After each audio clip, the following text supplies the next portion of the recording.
Hello everyone. According to this video हम इस video में आपको माजिद हुसैन जो कि ज्योग्राफी ऑफ इंडिया है, ओके, इसके बारे में हम बताएंगे। यानी कि ये जो बुक है ज्योग्राफी की, ये माजिद हुसैन की बुक है और इसके बारे में आपको पूरी डिटेल में समझाना है। Okay, so in this video हम यही बताएंगे कि इस बुक में कौन कौन से पार्ट आपको पढ़ने हैं और कौन कौन से पार्ट आपको बहुत ज़्यादा इम्पॉर्टेंट भी हैं। ओके, सो हम देखते हैं इसमें कि यहाँ पे 17 चैप्टर है। ओके, यानी कि इस ज्योग्राफी की जो बुक होती है, ये जो माजिद हुसैन की बुक है, इसमें 17 पूरे चैप्टर हैं टोटल। ओके, तो इस 17 चैप्टर्स में हमें बहुत ज़्यादा देखा जाए तो फर्स्ट चैप्टर जो है वो बहुत ज़्यादा इंपॉर्टेंट है। इसके अलावा और भी बहुत सारे चैप्टर हैं जो कि इम्पॉर्टेंट है, ठीक है। और कुछ ऐसे कुछ ऐसे चैप्टर हैं जो कि बहुत ज़्यादा इंपॉर्टेंट है नहीं, उसके बारे में बस जनरली हमें नॉलेज रखनी है कि हुई होता है, ठीक है। तो ये बुक जो होती है माजिद हुसैन की, ये book it's very useful for UPSC examination. Okay, ये एक तरीके से बुक ऐसी है जहाँ पे अगर हम टोटल टॉपिक को अगर हम समझ लेते हैं, अंडरस्टूड कर लेते हैं, तो ये बहुत ही इंपॉर्टेंट हो जाती है या बहुत ही अच्छा ये यूज़फुल हो जाता है एग्ज़ामिनेशन के लिए यूपीएससी के। ओके, सो ये अदर और भी एग्ज़ामिनेशन जो होते हैं उसके लिए भी बहुत इंपॉर्टेंट, क्योंकि इसमें छोटी छोटी बातों को बहुत अच्छे से डिस्क्राइब किया गया है और बहुत इंपॉर्टेंट चीज़ें इसमें दी भी गई हैं।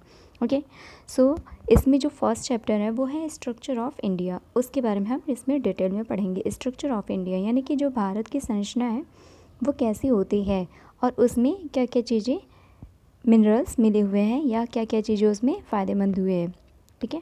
तो स्ट्रक्चर, इसकी संरचना, भारत की संरचना वो कैसे स्टार्टिंग हुई है उसकी और कहाँ से कहाँ तक अब वो हो चुके हैं। Okay, so in this video हम पार्ट 1 के बारे में समझेंगे, जिसमें पार्ट 1 के हम कुछ ही पार्ट्स को दिखाएंगे और नेक्स्ट पार्ट जो होते हैं वो पार्ट 2 में हम कवर कर देंगे। Okay, so in this video let's do started कि फर्स्ट पार्ट के बारे में हम जानते हैं। ओके, सो देखते हैं हम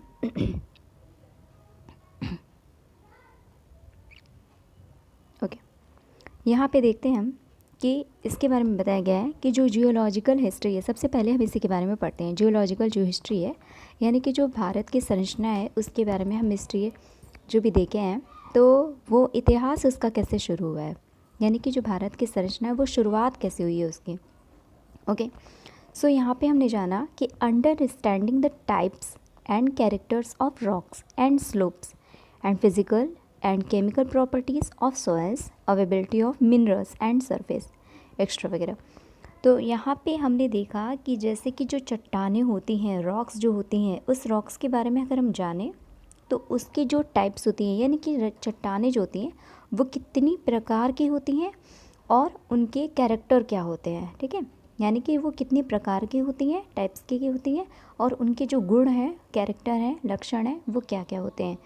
and slopes, physical and chemical properties of soils, यानी कि जो मिट्टी होती है उस मिट्टी की फिज़िकल, ठीक है, भौतिक और रासायनिक संरचना के बारे में, यानी भौतिक और रासायनिक गुणों के बारे में हम देखेंगे, ठीक है। तो ये जो टाइप्स होती हैं, चट्टानों की जो टाइप्स हैं, प्रकार हैं, और इनके जो लक्षण है वो, और मिट्टियों के भी हम पढ़ेंगे, तो फिज़िकल एंड केमिकल प्रॉपर्टीज़ के बारे में पढ़ेंगे। ओके, और यहाँ पे है नेक्स्ट कि minerals and surface and underground water resources, यानी यहाँ पे देखने को मिला है कि जो मिनरल्स की अवेलेबिलिटी है, यहाँ पे अगर मिनरल्स की अवेलेबिलिटी है तो उसकी अवेलेबिलिटी कैसे है और किस तरह से, उसके बारे में हम जानेंगे। एंड सरफेस, जो उसका आधार है, ठीक है, एंड अंडरग्राउंड वाटर रिसोर्सेज, यानी कि ये सब जो टॉपिक हैं, ये सब टॉपिक क्या है, जियोलॉजिकल हिस्ट्री के बारे में देखने को मिल रही है कि इन सभी चीज़ों का यहाँ पे इस्तेमाल किया गया है और कैसे किया गया है, इसमें क्या क्या चीज़ें लगी हैं, उसके बारे में हम आगे पढ़ेंगे। ओके, सो नेक्स्ट हम देखते हैं इसमें कि यहाँ पे हमने देखा कि इंडिया जो है एक तरीके से वो किसका पार्ट है, तो वो गोंडवाना लैंड है, उसका पार्ट होता है Bharat. Okay, India is part of old land mass, यानी कि ये पुरानी जो ज़मीनें होती हैं, पुरानी जो लैंड होती हैं, ज़मीनें होती हैं, उसकी ये पार्ट होती हैं। कौन होती है ये? इंडिया होती है, भारत। और इसका स्टार्टिंग कहाँ से हुआ है, यानी कि जो ये ओल्ड लैंड मास हैं ये कहाँ से बने हैं, तो ये फॉर्मेशन ऑफ अर्थ्स क्रस्ट, यानी कि जब अर्थ का क्या हुआ है कि एक तरीके से ये क्रस्ट हुआ है, ठीक है, तो उसी समय ये ओल्ड लैंडमास का क्या हुआ है, फॉर्मेशन हुआ है, और भारत क्या है, उसी का एक हिस्सा है। ठीक है, अब यहाँ पे देखने को मिल रहा है कि विच ग्रो, यानी कि यहाँ पे ये जो ग्रो कर रहा है, ये जो बढ़ रहा है, ठीक है, ग्रो कर रहा है in complexity as a succession of alpine orogeny resulting in the upheaval of the Himalayas. ठीक है, यानी कि यहाँ पे ये कह रहा है कि जैसे कि ये जो बढ़ रहा है तो ये कॉम्प्लेक्सिटी में बढ़ रहा है। ठीक है, बहुत मिश्रण होकर इसका बढ़ रहा है। ठीक है, सक्सेशन ऑफ अल्पाइन ऑरिजिनी। ऑरिजिनी क्या होता है, ऑरिजिनी के बारे में अभी हम डिस्कस करेंगे। ऑरिजिनी एक तरीके से क्या होता है, यहाँ पे 2 प्लेट्स जैसे मान लीजिए है, ठीक है, टेक्टोनिक प्लेट्स। इसमें क्या होता है कि एक प्लेट जो होता है वो दूसरे प्लेट को क्या करता है, पुश करता है या धक्का देता है। ठीक है, फोर्स करता है। यानी कि यहाँ पे ये जो पहला वाला प्लेट्स है वो दूसरे प्लेट्स को क्या करेगा, किसी न किसी तरीके से उसको क्या करेगा, वो फोर्स करेगा या पुश करेगा। ठीक है, यानी कि उसको हटाने की कोशिश करेगा। ठीक है, तो इसी को हम ओरिजिनी कहते हैं। ठीक है, तो which grow in complexity as a succession of alpine orogeny, यानी कि जो ओरिजिनी है उसका एक तरीके से यहाँ पे क्या हो रहा है, सक्सेशन हो रहा है। और इससे क्या होता है, रिजल्ट ये होता है कि upheaval of the Himalayas in the Tertiary period, यानी कि जो हिमालयाज होती हैं वो एक तरीके से क्या हो रही है, टर्शियरी पीरियड तक चली जाती हैं।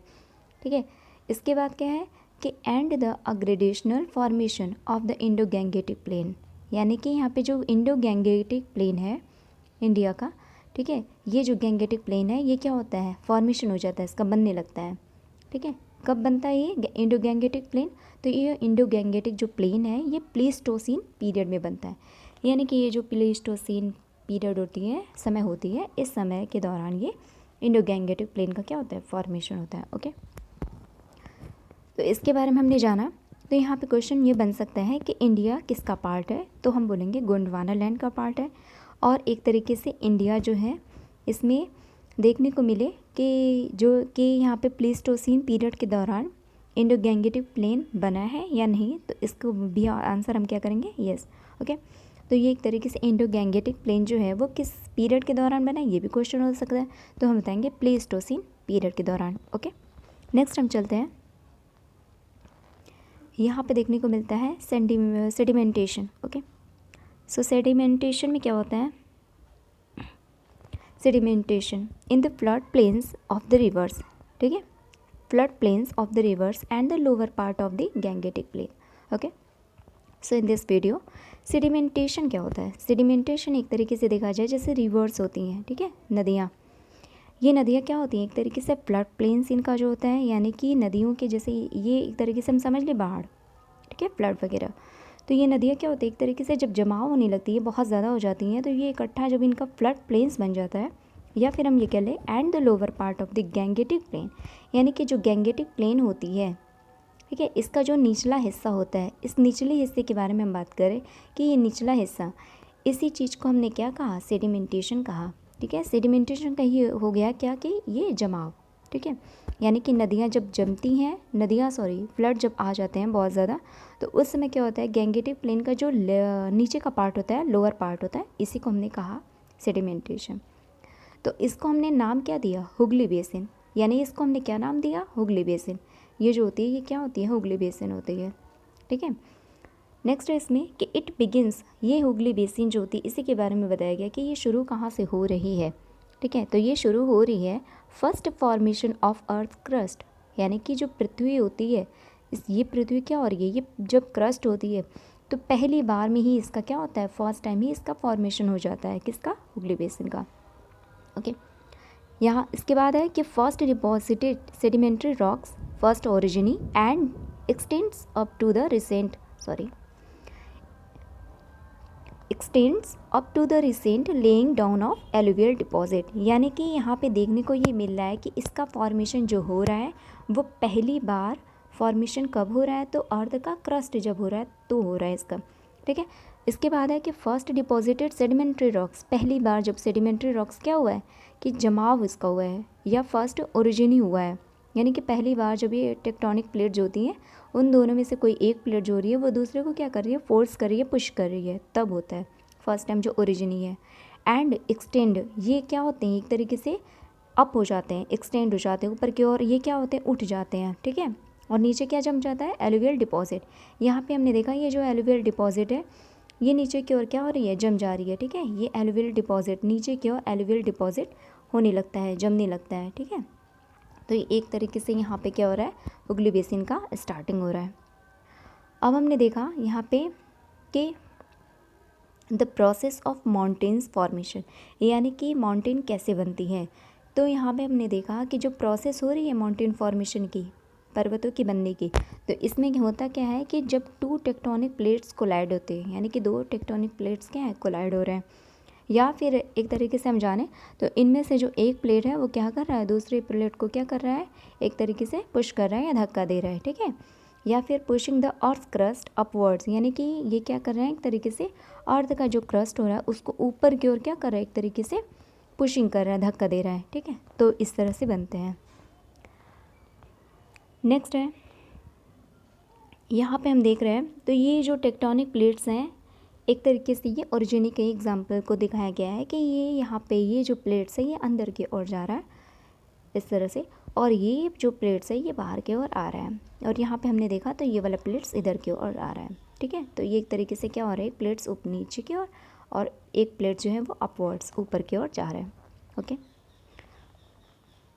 नेक्स्ट हम देखें तो ये हुगली बेसिन के बारे में यहाँ पे दिखाया गया है, ये शो किया गया है, ये हुगली नदी, ठीक है। ये हुगली नदी नादिया ये है, और नॉर्थ 24 के दौरान यहाँ पे देखने को मिल रहा है ये जो पूरा है, ओके। तो ये बालागढ़, यानी कि हुगली नदी के अगर हम इधर किनारे देखें तो ये बालागढ़ है, ओके। नेक्स्ट हम जानते हैं आर्कियन फॉर्मेशंस, यानी यहाँ पे देखने को मिल रहा है कि जो भी जियोलॉजिकल स्ट्रक्चर होती है इंडिया की, ठीक है, इंडिया का जो भी जियोलॉजिकल स्ट्रक्चर है तो उस स्ट्रक्चर के दौरान उसके कई पार्ट्स डिवीज़न हुए हैं, यानी कि एक तरीके से उसके बहुत सारे पार्ट्स जो होते हैं वो डिवाइड हो रहे हैं, और वो डिवाइड हो रहे हैं एक एक पार्ट्स में करके, ठीक है। तो उनमें से जो पहला पार्ट है उसका नाम है Archaean formations, okay. So according to this Archean formations, this is called as a Precambrian era, okay। तो यानी कि इसको हम और भी क्या कह सकते हैं, प्री कैम्ब्रियन एरा बोलते हैं, ठीक है। यानी कि आर्कियन फॉर्मेशन का मतलब क्या हुआ कि यहाँ पे देखने को मिला है कि ये प्री कैम्ब्रियन एरा है। प्री मतलब होता है पहले, कैम्ब्रियन मतलब कैम्ब्रियन, ठीक है। तो कैम्ब्रियन के पहले, यानी कि प्री का यहाँ पे क्या अर्थ हुआ, पुराना, ठीक है, ओल्ड। तो इसको हम कहते क्या है, it is also known as Precambrian period, यानी इसे हम प्री कैम्ब्रियन समय भी कहते हैं, किसको, आर्कियन को। अच्छा, इसके बाद क्या है इसमें कि division of geological time scale, अगर हम देखें तो डिवीज़न जब जियोलॉजिकल टाइम स्केल का हुआ था तो उसके दौरान from the formation of the earth to the beginning of the Cambrian period of the pelagic era, ठीक है। यानी यहाँ पे देखने को ये मिल रहा है कि जब डिवीज़न हो रहा है जियोलॉजिकल टाइम स्केल का, जब डिवीज़न मान लीजिए उसका हो रहा है, ठीक है, from the formation of earth, जब पृथ्वी बनी, फॉर्मेशन हुआ पृथ्वी का, अर्थ का, तो उस समय जियोलॉजिकल टाइम स्केल जब डिवाइड हुआ तो उसमें क्या शुरू हो रहा है, उसमें शुरू हो रहा है beginning of the Cambrian period, ठीक है। पेलेजिक जो एरा होती है, इस पेलेजिक एरा की क्या हो रही है, एक तरीके से कैम्ब्रियन पीरियड का यहाँ पे शुरुआत हो रहा है, फॉर्मेशन हो रहा है, और तभी जा कर के ये आर्कियन फॉर्मेशन होता है उसी समय। नेक्स्ट है, अगर हम इसमें देखें तो आर्कियन का फॉर्मेशन हम ये कह सकते हैं कि ये जो आर्कियन है ये एक तरीके से क्या है, तो ये ओल्ड है, ठीक है, या फिर हम कह रहे हैं कि प्री कैम्ब्रियन एरा है, ठीक है, यानी कि बहुत ही पुराना है। तो उसके बारे में हमने देखा। अब इसके बारे में हम जानते हैं नेक्स्ट कि आर्कियन को किसने इंट्रोड्यूस किया, ओके। तो आर्कियन जो होती है उसको इंट्रोड्यूस किया है जेडी डैना इन 1782 में, ओके। सो आर्कियन इंट्रोड्यूस किसके द्वारा हुआ है, जेडी डैना इन 1782 में इनका इंट्रोड्यूस हुआ है, ओके। कौन सा वर्ड है, आर्कियन वर्ड। अब ये रिफ़र क्या करता है, refers to the oldest rocks, यानी बहुत जो पुरानी चट्टानें होती हैं ऑफ अर्थ क्रस्ट, जैसे मान लीजिए अर्थ क्रस्ट हुआ, ओके। तो इस अर्थ क्रस्ट में क्या हो रहा है कि जो पुरानी चट्टानें होती हैं, ठीक है, उसी को ये रिफ़र करता है। कौन रिफ़र करता है, आर्कियन, ओके। नेक्स्ट है the oldest known rocks of the अर्थ, यानी कि पुराना वाला जो भी चट्टान है, ओल्डेस्ट को हम, और यहाँ पे क्या कह रहे हैं, ओल्डेस्ट को हम कह रहे हैं कि रॉक्स ऑफ द अर्थ, यानी पृथ्वी की चट्टानें, एवोल्यूशनरी एटमॉस्फेयर, ठीक है, एटमॉस्फेयर का विकास, और first chemosynthesis and first photosynthesis. जब ये फर्स्ट टाइम कीमोसिंथेसिस हो रहा है, या फिर फर्स्ट टाइम फोटोसिंथेसिस हो रहा है तो द लाइफ सपोर्टिंग एटमॉस्फेयर, यानी कि यहाँ पे लाइफ किसको सपोर्ट कर रही है, वो एटमॉस्फेयर को सपोर्ट कर रही है। And the earth modern atmosphere, और जो अर्थ है वो एक तरीके से क्या है, मॉडर्न एटमॉस्फेयर में हो जा रही है। तो ये सब डेवलप कब हो रहे हैं, तो ये सब डेवलप हो रहे हैं during the pre Cambrian era के समय में, ठीक है। तो जब ये प्री कैम्ब्रियन एरा को हम इस तरह भी समझ सकते हैं कि जब फर्स्ट टाइम फोटोसिंथेसिस हो रही है या फर्स्ट टाइम केमोसिंथेसिस हो रही है, या फिर हम ये कह सकते हैं कि एक तरीके से फर्स्ट आपका इवोल्यूशनरी जो एटमॉस्फेयर है वो हो रहा है, तो ठीक है। तो उस टाइम ये किसकी बात कर रहा है, प्री कैम्ब्रियन एरा के बारे में बात कर रहा है। अब है इसमें यहाँ से क्वेश्चन ये बन सकता है कि आर्गन को किसने इंट्रोड्यूस किया है, ओके। और ये कब इंट्रोड्यूस हुआ है, तो 1782 में। और इसके बाद ये भी है कि आर्गन को हम क्या कह रहे हैं, न्यूएस्ट रॉक्स बोल रहे हैं या फिर ओल्डेस्ट रॉक्स बोल रहे हैं, ओके। सो ये क्वेश्चन हो सकते हैं। नेक्स्ट है इसमें, यहाँ पे हमने देखा कि largely introduce, okay, largely introduced by plutonic intrusion and generally have a well defined foliated structure. यानी यहाँ पे क्या हो रहा है कि एक तरीके से लार्जली जो इंट्रोड्यूस्ड प्लूटोनिक इंट्रूजन बन रही है, यानी कि जो प्लूटोनिक इंट्रूजन हो रही है, ठीक है।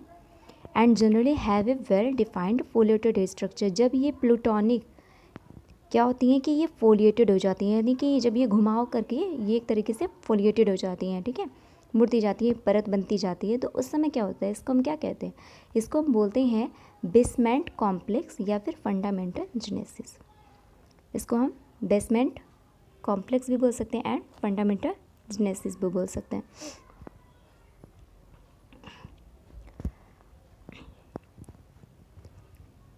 This all over the world Archean rocks and the foundation of all the great ancient plateaus, and they form the core of great modern Fondlet mountain, okay.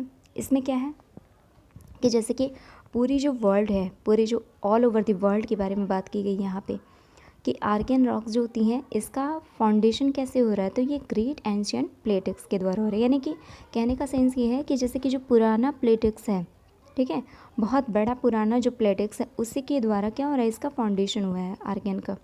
और इसके बाद ये जो ग्रेट एंशियंट प्लेटिक्स है एंड दे फॉर्म, उसके बारे में बताया गया कि वो और क्या फॉर्म हो जा रहा है, तो वो फॉर्म हो जा रहा है great folded mountain ranges of the world.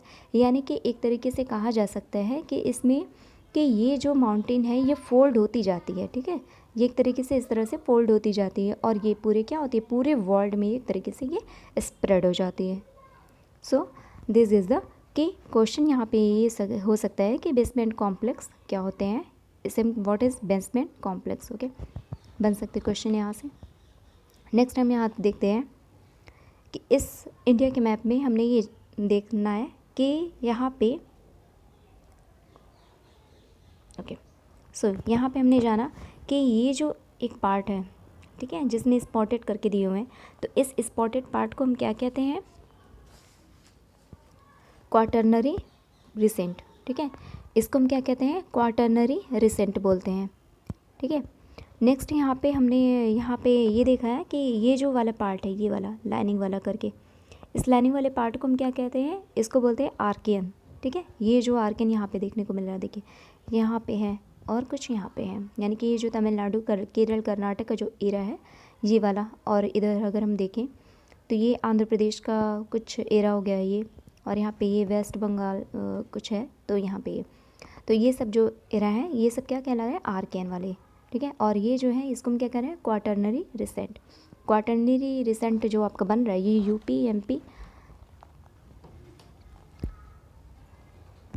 Generally इस कंडीशन में ये बन रहा है, ओके।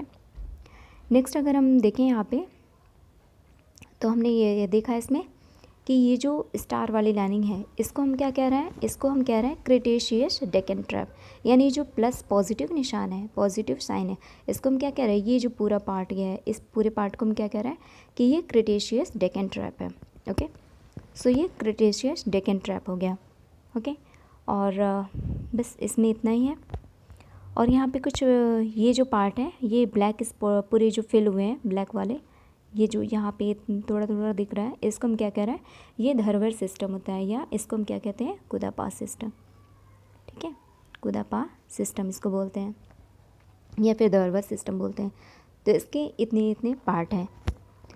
नेक्स्ट हम जान रहे हैं इसमें कि in the Indian geological time scale, यानी यहाँ पे देखने को मिल रहा है कि जियोलॉजिकल टाइम स्केल के बारे में बात करें तो इसको एडवोकेट किसने किया है, तो टी.एस. हॉलैंड ने किया है। ठीक है, टी.एस. हॉलैंड ने, तो टी.एस. हॉलैंड ने जियोलॉजिकल टाइम स्केल को क्या किया है, एडवोकेटेड किया है। द प्री कैम्ब्रियन जो एरा है उसको हम और क्या कहते हैं, पुराना बोलते हैं। ठीक है, यानी कि जो प्री कैम्ब्रियन एरा है इसको हम क्या कह रहे हैं, इसको हम बोल रहे हैं पुराना। इसके बाद है कि Archaean system includes, Archaean system किसको किसको इंक्लूड करता है, ये अरावली को करता है, धरवर को करता है और कुदापा को करता है। इसके बाद किसको करता है, ये विंध्या को करता है और मेघालय प्लेट्यू को करता है। ओके, तो इन सभी चीज़ों को ये करता है। और एक होती है मिकिर पहाड़ियाँ, मिकिर हिल्स, उसको भी करता है। यानी कि आर्कियन सिस्टम जो है ये इंक्लूड्स किस किस को कर रहा है, तो ये अरावली को कर रहा है, धरवर को कर रहा है और Cuddapah, Vindhya, Meghalaya plateau and Mikir hills. ठीक है, सो इन दिस कंडीशन यहाँ पे ये क्वेश्चन हो सकते हैं पुटअप कि आर्कियन सिस्टम में इंक्लूड्स क्या क्या होती हैं। ठीक है, तो ये क्वेश्चन यहाँ पे हो सकता है। These are also called the Archaean genesis, इसको हम क्या कहते हैं, आर्कियन जेनेसिस बोलते हैं। नेक्स्ट है कि यहाँ पे मिनरल कंपोजिशन ऑफ, यानी कि ये जो मिनरल कंपोजिशन होती हैं Archean genesis varies from granite to gabbro, यानी कि ये जो दिख रही हैं ये सभी अरावली, धरावर, विंध्या, मेघालय, ये सब जो हो रही हैं ये सब क्या होती हैं, ये एक तरीके से ग्रेनाइट से लेकर के ये गब्रू में कन्वर्ट हो जाती हैं। ठीक है, ग्रेनाइट से ये गब्रू में कन्वर्ट हो जाती है, वेरीज करती हैं। नेक्स्ट है कि कॉन्स्टिट्यूएंट मिनरल्स जो होती हैं इसको हम क्या कहते हैं, कॉन्स्टिट्यूएंट मिनरल्स में क्या क्या आती हैं, तो आती हैं इसमें ऑर्थोक्लेज, ओलिगोक्लेज और क्वार्ट्स, और एक होते हैं मस्कोवाइट और एक होता है बायोटाइट। ठीक है, बायोटाइट, फिर हॉर्न ब्लेंड्स, ये सब जो होती हैं ये क्या होती हैं, कॉन्स्टिट्यूएंट मिनरल्स में आती है। Orthoclase, oligoclase, quartz, muscovite, biotite and hornblendes, this is the constituents minerals. Okay, next है कि आर्कियन रॉक्स जो होती हैं ये कवर कितनी करती हैं पेनिसुला इंडिया को। ठीक है, यानी कि पेनिसुला जो इंडिया है उसका ये कितना तिहाई भाग रखती हैं आर्कियन रॉक्स। ठीक है, तो ये रखती हैं 2/3 भाग, यानी 2/3। ओके, 2/3 पार्ट्स ये आर्कियन रॉक्स इंक्लूड करती हैं। नेक्स्ट है कि they also occur in the roots of mountain peaks, यानी कि यहाँ पे किसकी बात कही जा रही है, आर्कियन रॉक्स की बात की जा रही है कि उसको हमने देखा कि ये कहाँ कहाँ पाई जा रही है, तो mountain peaks all along the great Himalayas from western most part of Kashmir to the eastern most part of Arunachal Pradesh as well as in the trans Himalayan ranges of Zanskar, Ladakh. ठीक है, तो इस तरह से लद्दाख हो गया एंड द कराकोरम। कहने का सेंस यहाँ पे हुआ कि जैसे इंडिया का मैप देखिए आप, तो इंडिया के मैप में यहाँ पे क्या बात की जा रही है, तो यहाँ पे भी बात कही जा रही है कि जैसे कि जो माउंटेन पीक्स हैं यानी कि जो ऊपर का पार्ट है, ठीक है, आप अरावली को ले लो, जास्कर को ले लो और एक तरीके से लद्दाख को ले लो, तो ये सो जो कश्मीर है, कश्मीर के पार्ट हैं। ठीक है, तो इन सभी पार्ट्स में क्या होती है, एक तरीके से देखने को मिल रहा है आर्कियन एरा। ठीक है, यहाँ पे आपका आर्कियन सिस्टम जो होती है एक तरीके से देखने को मिल रहा है कि ये 2/3 कवर की हुई है। ठीक है, तो ये पूरे ऊपर के पार्ट को ये कवर की रहती है। नेक्स्ट इसमें कि आर्कियन रॉक्स आर कवर्ड, यानी कि यहाँ पे एक तरीके से 2/3 ऑफ पेनिसुला इंडिया को ये कवर करें। In the peninsular region Archaean rocks को हम क्या कहते हैं और किस नाम से जानते हैं, known to be 3 well defined types. ठीक है, ये 3 वेल डिफाइंड टाइप्स जो है इसको हम आगे पढ़ेंगे नेक्स्ट वीडियो में। ओके, इस वीडियो के लिए बस इतना ही। Thank you for watching this video. अगर ये वीडियो अच्छी लगती है तो प्लीज़ हमें इस वीडियो पर लाइक और सब्सक्राइब करना ना भूलें। Thank you.